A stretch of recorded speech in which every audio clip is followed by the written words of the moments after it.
Welcome to the American Business Podcast. I'm Kevin Deveci, your host. I'm welcoming you episode 103rd. And today is November 20th, 2025. Thank you for being with us. I'm excited to have you in this episode of the American Business Podcast, the voice of American business. And today's number is 22. That is the US commercial real estate market size. It is estimated to be 14 and 22 trillion dollars. Speaking of commercial real estate, we have a great guest today. But before I must invite our guest, I like to talk about what we had today a little bit, if that's okay, and keep you updated. Well, I had a chance to, I had the pleasure of facilitating Hapak Industrial Association's manufacturing committee meeting this morning, and it was actually pretty good. We had a great speaker, Joe Beauchamp. He was with us. He had made a great presentation, and during that presentation, we talked about leadership and how to be a great leader in the age of AI. So that was actually very educational for all of us. And so the technology is important, of course, there is no doubt about it. But at the same time, we need to always remember the fundamentals of leadership in that sense. So we talk about these in more detail. So Joe made a great presentation, Beauchamp team, very educational, very informative. This is from this morning that we had this great meeting with the audience from the business community. And I really like it a lot because it was actually very informative, and that actually served the purpose, organizing these events. Everything is informative, educational, and our goal is to create these informative environments in HILI meetings. Very similar to the American Business Podcast, actually. We are doing similar activities in terms of creating an informative and educational business environment.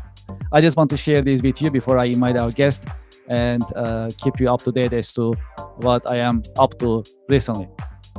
All right, great. Well, today's subject is commercial real estate market in the United States. We'll talk about these, and we'll talk about a bunch of other things just to share this informative content with you. Let me invite our guest to our virtual stage, and let's get the conversation started.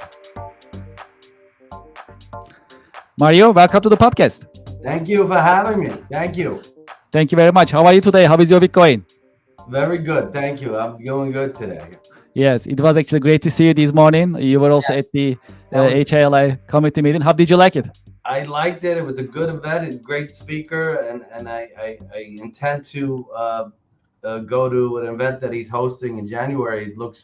It's a leadership event, so I enjoyed it very much, but I still believe there's a lot more to learn in leadership from this gentleman. He seems to know what he's talking about.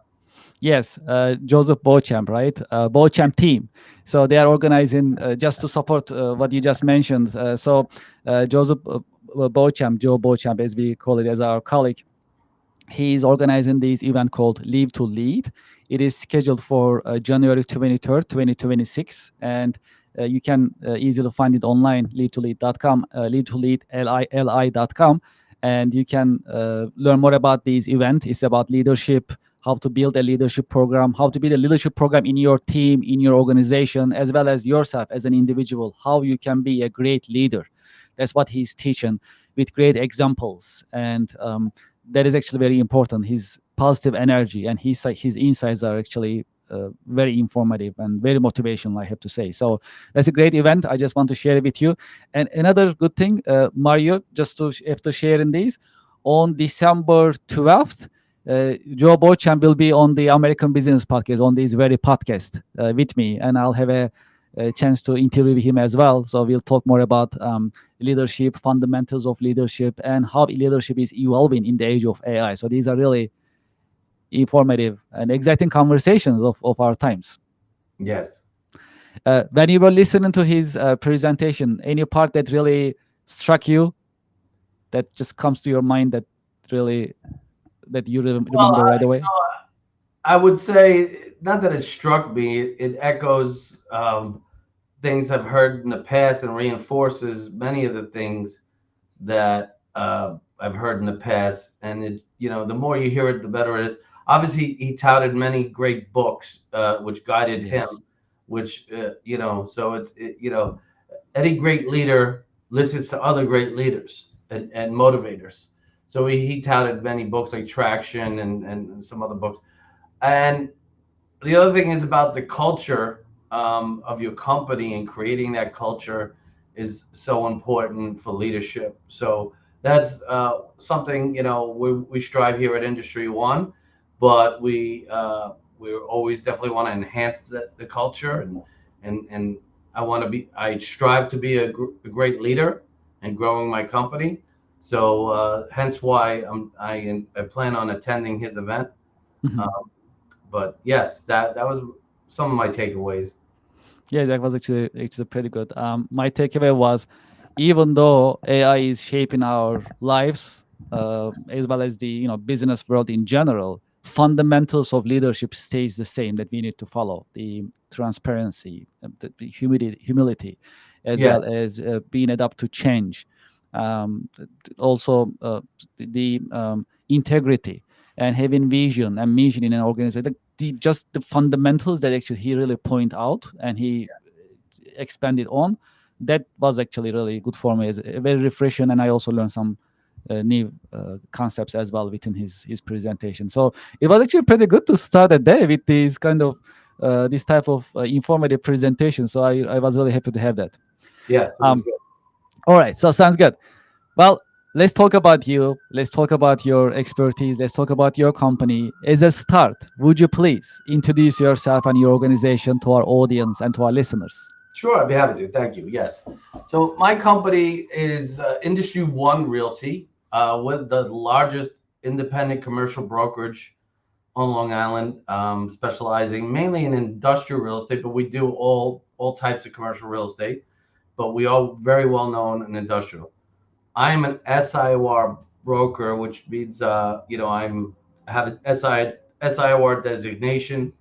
I also work with other SIORs throughout the world. As you might see over my head, there's an SIOR banner. But it's an elite organization of the about 3,500 of the top brokers throughout the world. Um, and I do travel throughout the country, throughout the world. We do have 3 conferences a year, and it's very informative, constant education, networking with the top brokers throughout the world. So it's very productive.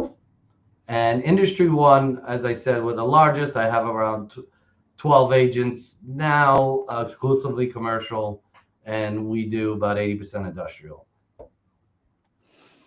Can you tell us, please, about your career journey a little bit? How did you get started?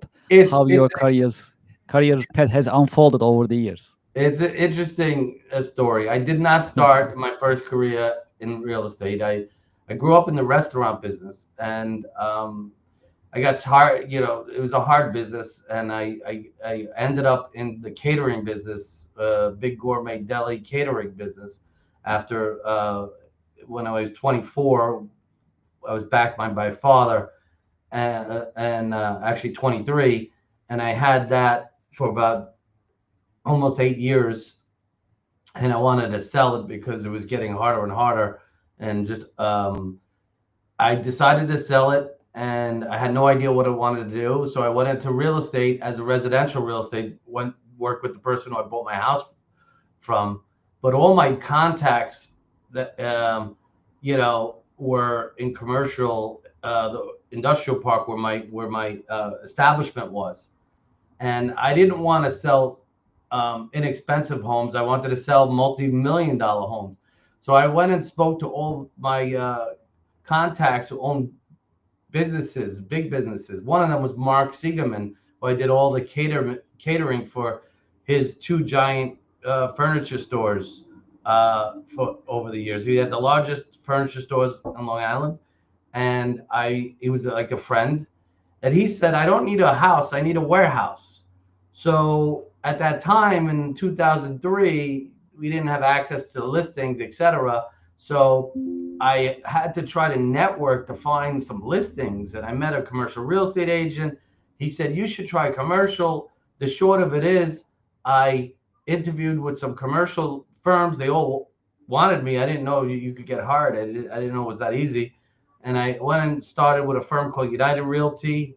Um, Pretty quickly, I started taking off, doing well, working hard. Because let me tell you, if you're doing 70, 80 hours a week in the restaurant business, uh, 50, 60 hours a week is like part time in real estate business. So I was doing quite well, hustling, doing my thing, and I had different ways to get my information out there. Instead of faxing menus from my restaurant, I'd be faxing out listings.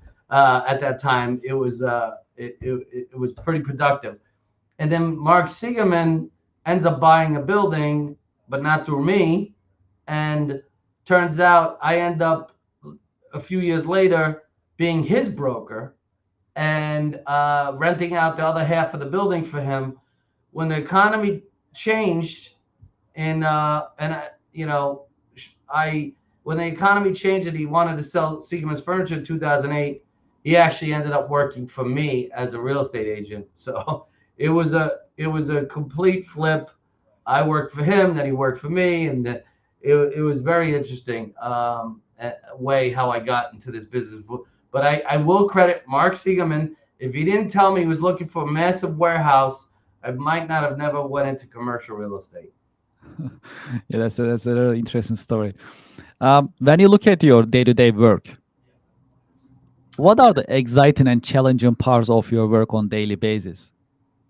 Well, the exciting part, obviously, when we have our success stories and we move companies around and we get close to a deal, there's different stages of excitement, right? As we get closer to terms on a deal, we put together a deal. We show some, first might be we show them a space that seems to work perfect.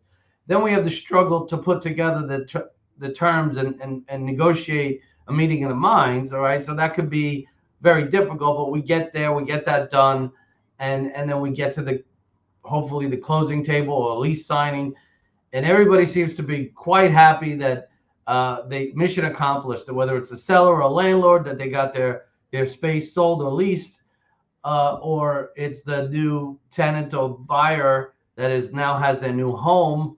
So it's nice to make that happen for these people, and it's very gratifying. But to the contrary, the challenges and the difficulties of this business are, sometimes you do hit brick walls. Sometimes you have, deals fall apart for one reason, whether it's environmentals, financing, etc. I mean, we try to mitigate this and put out fires before they start. But you name it, there's many ways, a deal could fall apart. You put together a meeting of the minds, and then you create term sheets and you send it to the attorneys, and the attorneys start battling over minutia, and before you know it, something you worked 2 years to put together, because sometimes it does take 2 years to find the right property and negotiate a deal. All of a sudden, it's blown up in the attorney's offices within a month or two. Um, and once a buyer, I've heard a few times, I can't go against what my attorney says. So, my attorney says I got to run from this deal. Um, and that becomes the challenge. So, and that hurts. That's painful for me, not only for me, but it's also painful for the client. I know they really wanted this property, for example, and it took a long time to find them one, and everybody's disappointed. Yet the attorneys still got paid. uh, but that being said, a lot of great attorneys out there. I'm not throwing them under the bus. The mistake we like to try to learn from this happening and try to establish a relationship with the attorneys early in, and just say, this is what, give them the story, the background, what it took to put this deal together, and ask them to be in touch with you if there's any issues that we could strategize to overcome together. And that is, as my experience has learned, to avoid deals getting lost in the attorney's offices. Um, and other issues might be environmental and as I said, banks and like recently the government shut down. affected us. We have SBA deals subject to SBA mortgages. Well, the SBA is controlled by the government, so those have been stalled. I have one deal now that might be potentially falling apart because the seller lost their patience. So uh, that, of course, that is very frustrating. Absolutely. Can you share your insights about commercial real estate market? What is the state of commercial real estate market, the industry overall? Are there any challenges or opportunities that you see in the market nowadays? I'm going to rewind a little bit just because since COVID, we've had a lot of changes, and those are still lasting. Some of these changes, and hence why I'm still bringing it up. Um, so since COVID, we've seen a surge in industrial demand, particularly last mile logistics. As e-commerce, became significantly important in the United States. The Amazon effect, we like to call it. It created a surge in industrial, not just in warehousing and logistics, but also in manufacturing sectors, light assembly, etc. People making a product a little better, etc. So we've seen a surge here on Long Island. We've always had a lack of demand. I don't want to say always, but over the past 15 or so years, a lack of not demand, supply, I should say, lack of supply on good industrial buildings, where the demand seemed to outpace supply. And that's still the case, except for big box industrial right now, where we saw on the institutional developers who were never here pre-COVID suddenly discovered Long Island. They never discovered it before. It was just local players, local developers. But then we started seeing all these majors like Prologis. They may have been in JFK Airport area, but they weren't in Long Island. Panettone, Eagle Cliff, Farrow Point. I could go on. There's about 12 of them now that were never here before. And they all decided they're going to buy properties and build industrial buildings. And it was a little bit over speculated, and there's a decent amount on not being absorbed. So in that realm, we do see an oversupply right now. But in the under 60 to 70,000 square foot range, and the smaller you go, the more demand there is with the lower the supply. So as you get under 20,000 square feet, the demand is much greater than the supply. Um, so that's what we're seeing in that sector. That's in the industrial. In the office sector, we have seen a drop off since COVID, and there has been a little pickup as companies are gradually coming back to work in the office, but it's not quite, what they like to see, 6-7% vacancy rate. It's still higher than they like to see. So that's the office sector. Luckily for me, I don't do that much office. I do heavily industrial. And retail, we've seen similar to the office where the supply was, outweighed demand. We did see in life sciences and medical and food being the lead drivers of retail. And investment, that's always steady. People are always looking to invest. So that's the 30,000 square foot, 30,000 altitude high perspective of where things stand today. We did see a surge in rates. For example, a good industrial building, one may have been $12 a foot during COVID, and now as high as $18 to $20 a foot. So we did see a surge, and that's a rental. On a sale price, where we saw rates at under 200 a foot on certain buildings, now is teetering 300 a foot on certain buildings. So we did see a surge in the values. I'd like to shift our conversation to AI a little bit. How do you see the impact of AI on business based on your professional observation and insights?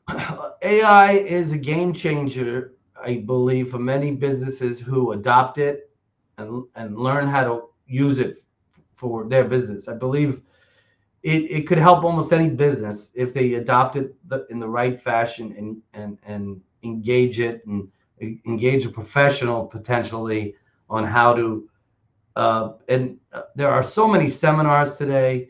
We all go to trade conferences and learning, and at these trade conferences, they always have breakout sessions about AI. So I've been to many, and I'm always learning how to use AI in commercial real estate. How does it apply in my field? And I'm confident whether you're making widgets or you're selling buildings, you if you're going to conferences, or even if you're not going to conferences, there are opportunities to learn how to use AI in your field, and you should be taking advantage of it before your competitors do.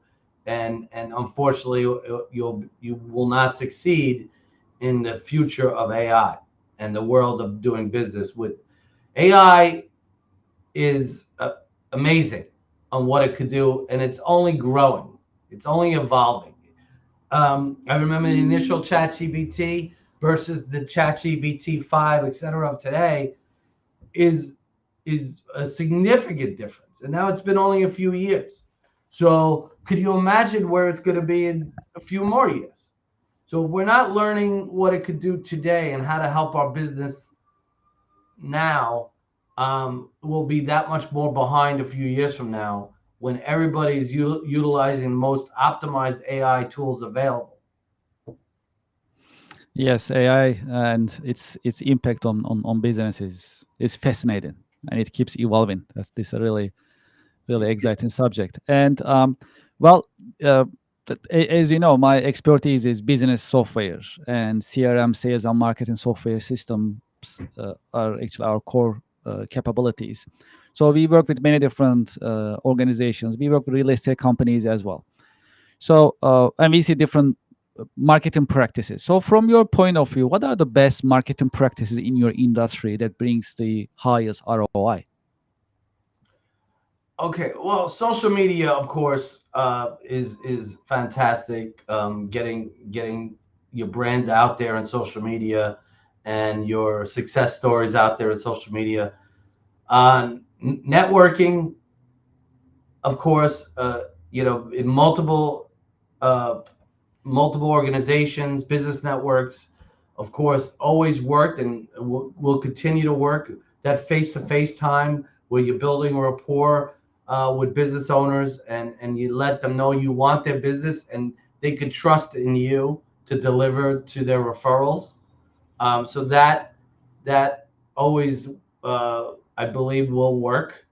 And of course, nothing beats prospecting, whether it's cold calling, we still do it today and it still works, or actually door to door canvassing, which I encourage my team to do. It's something that in the commercial real estate world, particularly in industrial real estate, it's been the way to pull business and earn business for many years, and it still is today.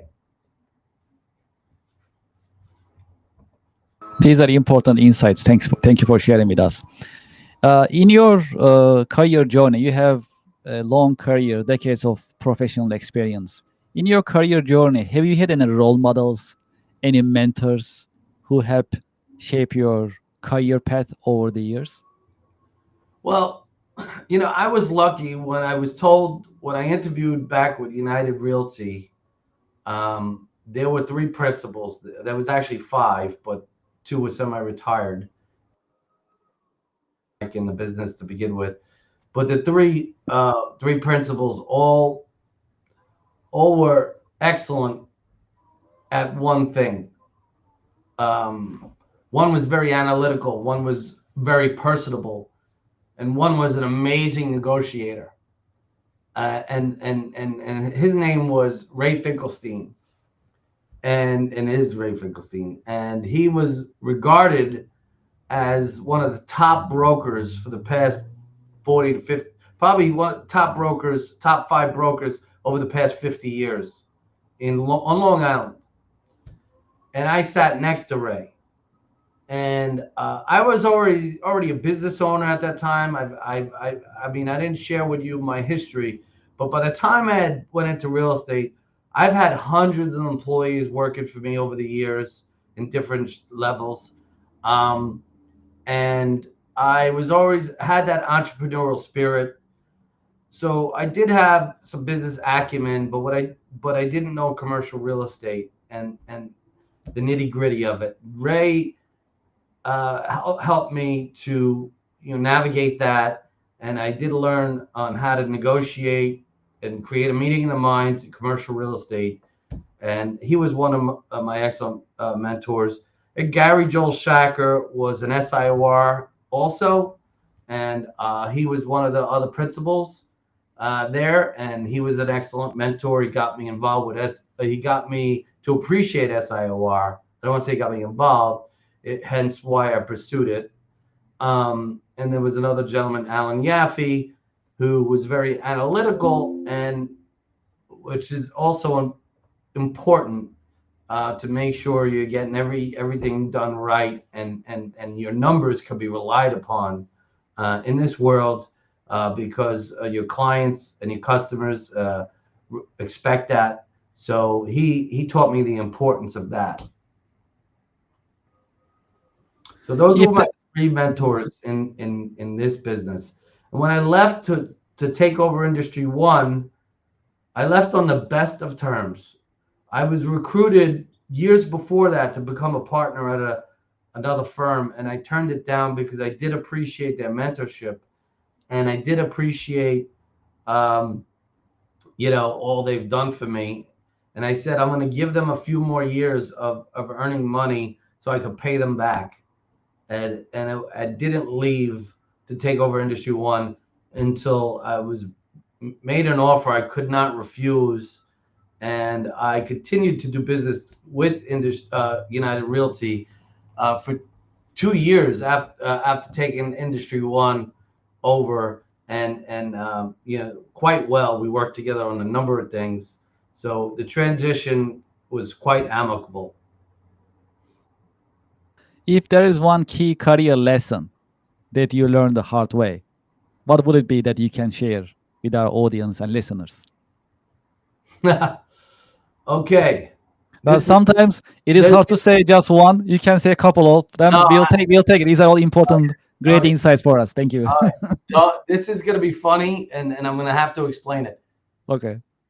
Don't get distracted by the wine. And that's personal to me, not because I was an alcoholic, because I'm not. It's because I'm Italian. In my family, we've made wine for hundreds of years. I was making wine at home, and I came up with a great name that I was going to put on the bottle for the wine, which was pizza. We were going to call it pizza night because we've always had pizza nights with friends, pizzas and wine. And I loved it. And other people loved it. They loved the label. They loved the idea. Somebody said you should trademark that. I said, you know what? I think I will. Short story is, I started a wine company with that idea, and I called Theme Night Wines, and I wanted to build it and sell it quick. And it had all these wines by the name, like ladies' night, movie night, game night. So you go to a liquor store and you didn't know what to buy, but you would buy the wine that was geared to the night you were having. So you're going out with the ladies, it's going to be a ladies' night. If you're going out to have pizza at a friend's house, it's going to be pizza. The short story is, right before COVID, at the beginning of COVID, I was approved for Shark Tank.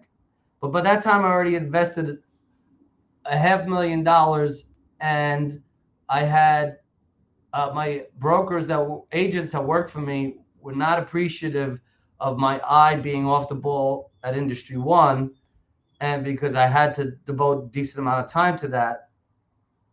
Well, COVID killed that because Shark Tank was canceled during the shooting, and they postponed all the shootings. And when they came back to shooting again, they scrapped all the winners, and they went with all new winners because they already had a whole new batch of applications, etc. So I was so fed up. I sort of dismantled the company, walked away from it. But the damage was done because I already had lost three of my top people at my company. Plus, I had lost a lot of momentum. I was supposed to take Industry One national to a national franchise, and plus the money that I lost. So that was my biggest regret, taking my eye off the ball with Industry One for that because of the wine. All So right. Well, that's a great insight. I appreciate it. thank you. Well, is there a book, a show, a movie that help you shape your career perspective over the years? I don't want to attribute it to one. I want to attribute it to um, numerous since childhood.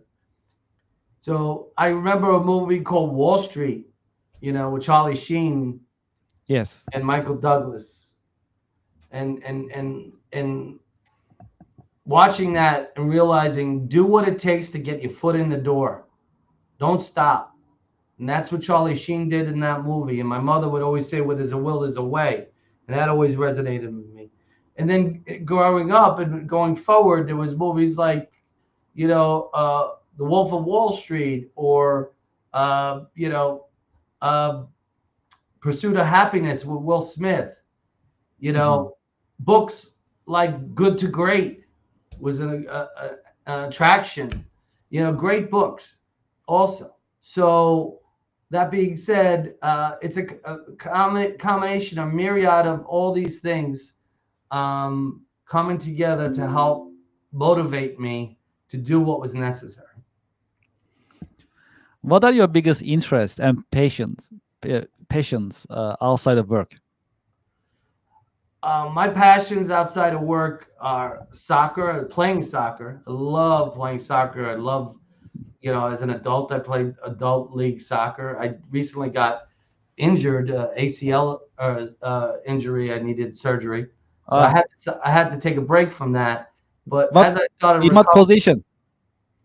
I was a striker. Striker. Okay. Yeah. I Yeah. I was a goalkeeper back in the time. I haven't played for a long time, but I was a pretty cool goalkeeper in high school. Oh, that's interesting. I love soccer, all types of soccer. Never Mhm, played goal. I have played, the rest of the field, but never goalie. mhm. But lately, it's been pickleball because it's a little easier on my damaged knee, and I've become what you might call addicted to pickleball, as many of the people I play with share that addiction. Um, and I also, when it comes to the family, I'm passionate about skiing with the family and boating with the family. Yeah, this is really exciting.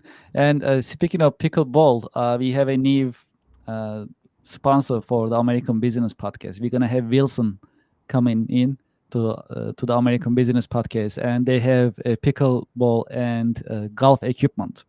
So Wow. that's what we're gonna be promoting in coming weeks. So I just I can just share with our audience as well. Just haven't said the pickleball, it just triggered. So that's really exciting. Um, so we are definitely looking forward to it. This question is something that we actually got it from our audience a couple of months ago, and we asked it to our guest. If you had a chance to go back history, personally or historically, to what time period would you like to go back and why? Okay, so there's two moments in time that I like to go back to. One was about 19, 83, 84, that early 80s. I thought there was a really good, fun times in the world for me. Particularly, I liked the movies. I like the action. I like I just I brought happy times for me personally. So those early to mid 80s. Um, but from historical point of view, I really would love for a visit to, and who knows what the date is, 4000 BC. I don't know what the date is. I don't know. It's argued, but from when they were constructing the pyramids in Giza, I would like to have be there to see how it was done. that's a great point.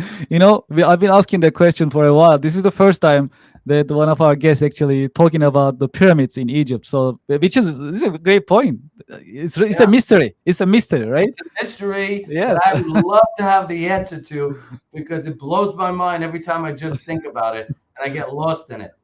that is true. I mean, because when you think about all these stones, like huge, heavy, and you're talking Yeah. about thousands of years ago, not today's tech. Even today's technology, I don't think it's easy. So they built this. It's amazing. Yes, yes. So that is the 2 points in time. Very, very different. Yes. but one is for just the nostalgic feel that I have for it, and the other one is to, really, I think it would blow my mind to witness what they did, what they were doing, and how they did it, and that I would love to see. Yes, that's fascinating. Um, Mario, what is your career advice for the next generation business professionals, especially those who are getting into job market? Well, whether it's commercial real estate or another field, my career advice is learn your product. Um, Obviously, devote the necessary time that it will take. Don't don't give less, give more. And I like to say, as we get older, we have kids, we have responsibilities. We may have less time to commit to our careers than we want to. We have to get home and drive a child to a practice or something to that effect. We have more responsibilities. Um, if you're in your 20s and you don't have these responsibilities yet, take advantage of that. Don't. So I would like to say, work hard, extremely hard now, so you could play harder later.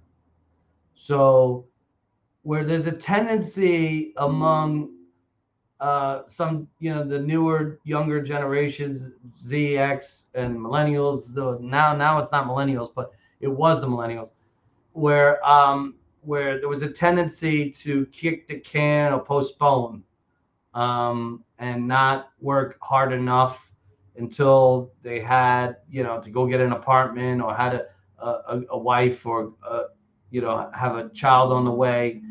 And I think if they could just have have the forethought to work harder earlier, their life will do be much better going forward in their later career. For those who like to continue this conversation with you, what is the best way to be in touch with you and to learn about your company, your organization?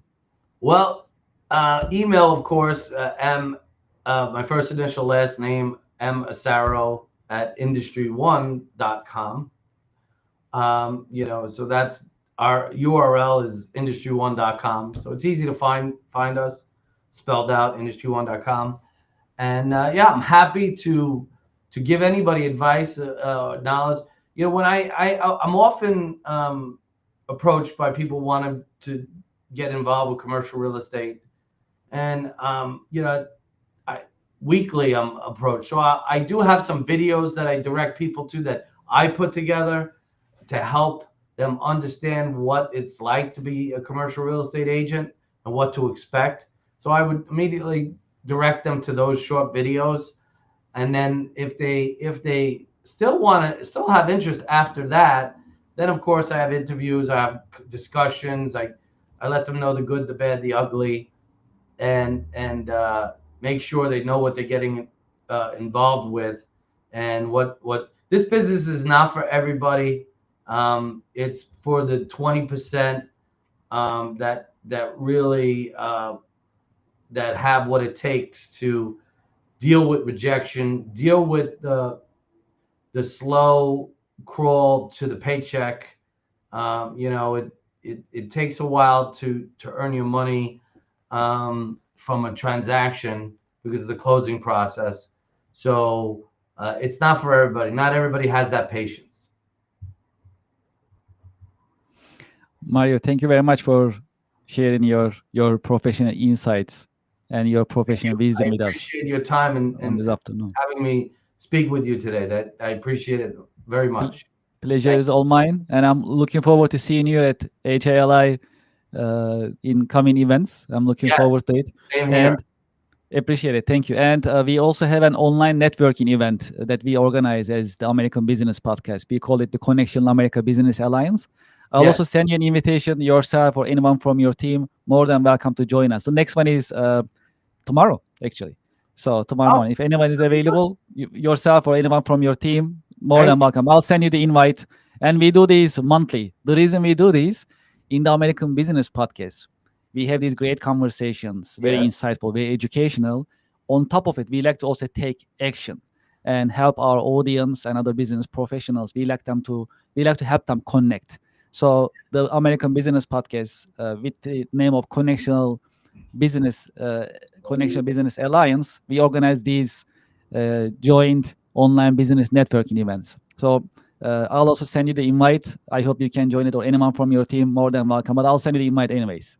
Thank you. I appreciate it, Kevin. Thank you so much. Thank you very much. We'll be in touch. Very nice talking to you, and thank you again for your time and Pleasure. for My being with pleasure. us. Hope Have to a see great day. Thank you. you. Take care.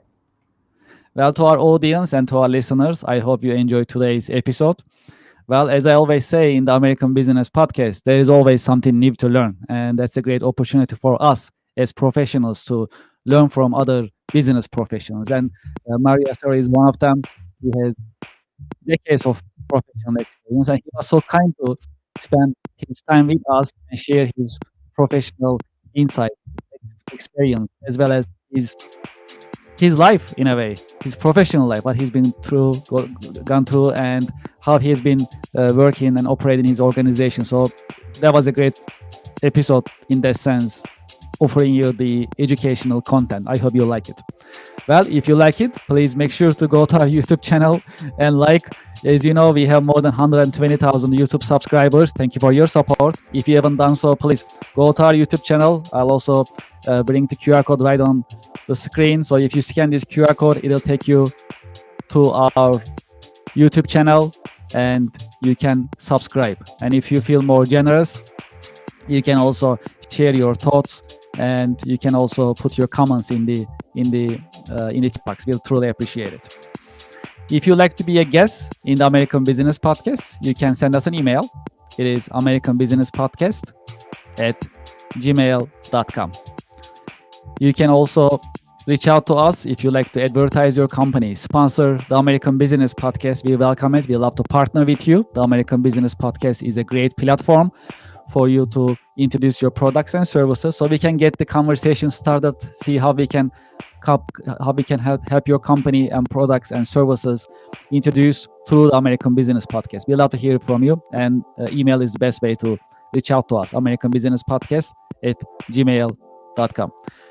Also, I like to invite you to our website, americanpodcast.tv.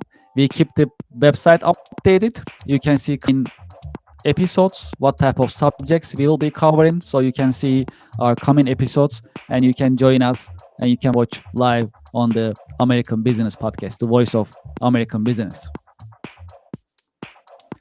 Great. What else is happening? Let's talk about our sponsors and our supporters. Well, if you are an organization and if you have heavy compliance requirements in defense industry, healthcare, aerospace, nutraceutical, well, if it is time for you to recycle your electronics, your laptops, your computers, consider Puffish USA. They are specialized in data destruction. So if you need to recycle your laptop or computer or hard drive, make sure to be in touch with Puffish USA. They destruct the data.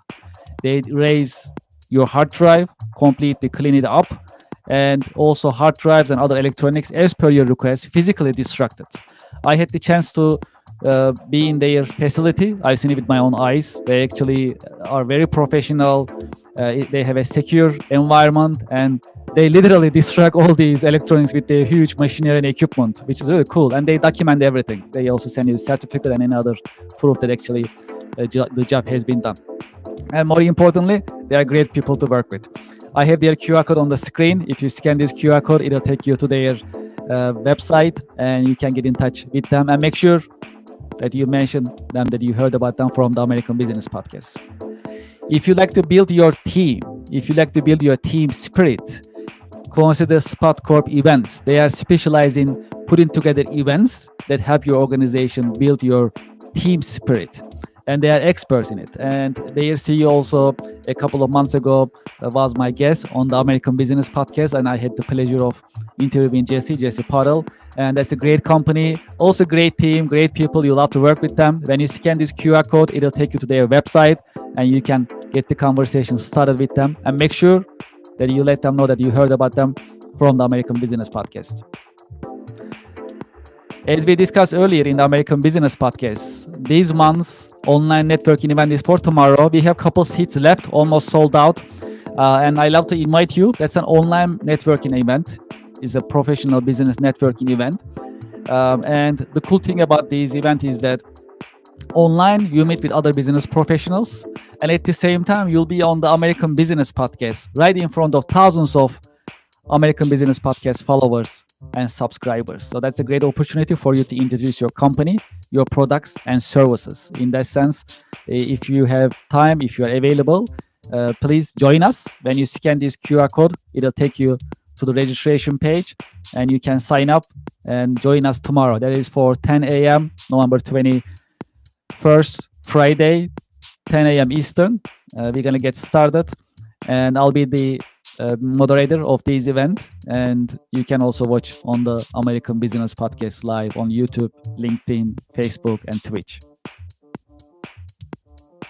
If you are in the market for an ERP software system, such as SAP and Oracle, consider iTech Consulting Company. They are specialized in SAP, ERP, and Oracle ERP. They perform implementation, configuration, training, and support. That's actually their specialty. And they've been doing it for decades. It's a great company that I had the pleasure of meeting. And when you scan this QR code on the screen, it'll take you to their website. You can learn more about their services and you can get in touch. And make sure you mention them. You heard about them on the American Business Podcast. Well, that's it for today's episode. Thank you very much for being with us. And thank you for listening. The American Business Podcast is the voice of American business. I'm looking forward to having you in the coming The American Business Podcast episodes. Thank you very much and have a great day.